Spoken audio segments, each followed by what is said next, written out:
வணக்கங்க. ஒரு வீடியோன்னா நீங்கள் இறைவனை வழிபடணுங்க. வணக்கங்க. இறைவனை வழிபடுறது காலையில் குழந்தைகள் இருந்து உங்கள் வீட்டில் கடவுளை கும்பிடணுங்க.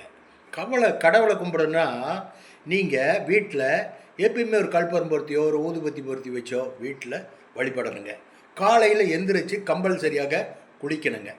கஞ்சியோ கூழோ ஆளுக்கு ஒரு டம்ளர் குடிச்சிட்டு உழைக்க போகணுங்க. பாடுபடணும். வாழ்க்கையில் முன்னேறதுக்கு உண்டான முயற்சிகள் பண்ணணும்.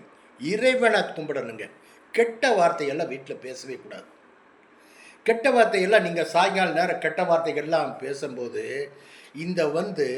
தேவதைகள் வருவாங்க. தேவதைகள் வரும்போது தேவதைகள் உலாவில் வருவாங்க.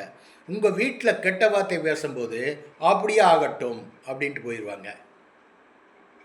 என்னங்க, எப்பொழுதுமே சாயங்கால நேரம் காலையில் நேரம் கெட்ட வார்த்தைகள் வீட்டில் பேசினீங்கன்னா அந்த மாதிரி தான் உங்கள் வீட்டிலுடைய ரன்னிங் ஆகிட்டு இருக்கும்.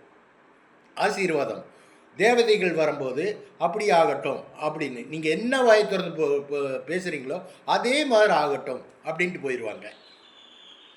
உங்களுக்கு தெரியாது.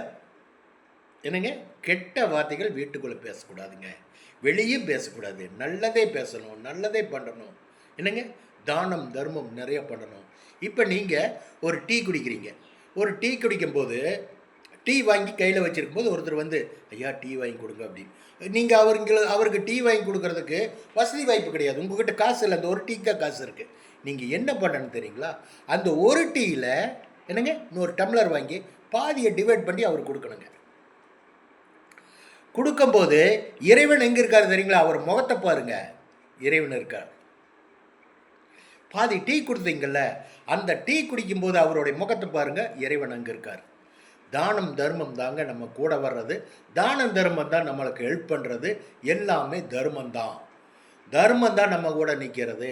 நல்ல எண்ணங்கள், நல்ல பழக்க வழக்கங்கள், நல்ல வார்த்தைகள் பேசணும்னு சொல்ல வர்றேன். வச்சுட்டுங்களா? பை.